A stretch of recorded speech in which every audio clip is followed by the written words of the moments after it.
અમદાવાદ શહેરમાં આગામી 26 એપ્રિલે મહાનગરપાલિકાની ચૂંટણી માટે મતદાન યોજાવાનું છે। પ્રચારના અંતિમ તબક્કામાં ગ્રાઉન્ડ લેવલની સાથે હવે સોશિયલ મીડિયા પર પણ રાજકીય ગરમાવો જોવા મળી રહ્યો છે।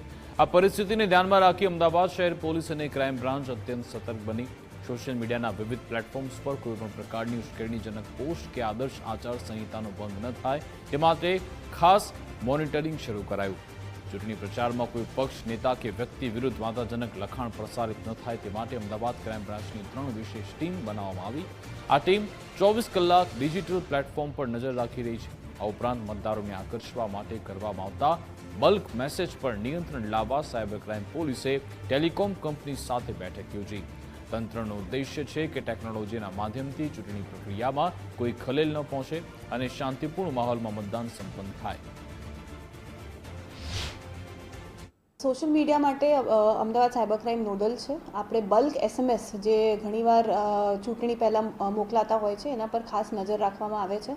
એમાં કોઈ પણ કંપની બધા ટેલિકોમ કંપની સાથે અમારું સંકલન છે। સંકલન મીટિંગ પણ થઈ ગઈ છે 2 વાર અને એ મીટિંગ દરમિયાન આપણે સ્પષ્ટ કર્યું છે કે આવી રીતે કોઈ પણ બલ્ક એસએમએસની સુવિધા આપતા હોય તો આપણને તરત જાણ કરવાની છે અને એમાં અમે કાયદેસર કાર્યવાહી કરવાના છીએ।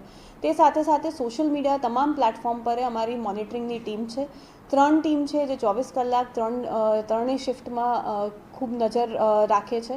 કોઈ પણ અસામાજિક પ્રવૃત્તિ માટે ઉશ્કેરણીજનક પોસ્ટ હોય કે એવી કોઈ પણ પોસ્ટ હોય જે ચૂંટણી પંચ અને આચારસંહિતાને ભંગ કરતી કોઈ એવી પોસ્ટ મુકાતી હોય છે તો એમાં અમે તાત્કાલિક એમાં નોંધ લઈએ છીએ અને એમાં જે કાર્યવાહી કાયદેસર થતી હોય એ કરીએ છીએ।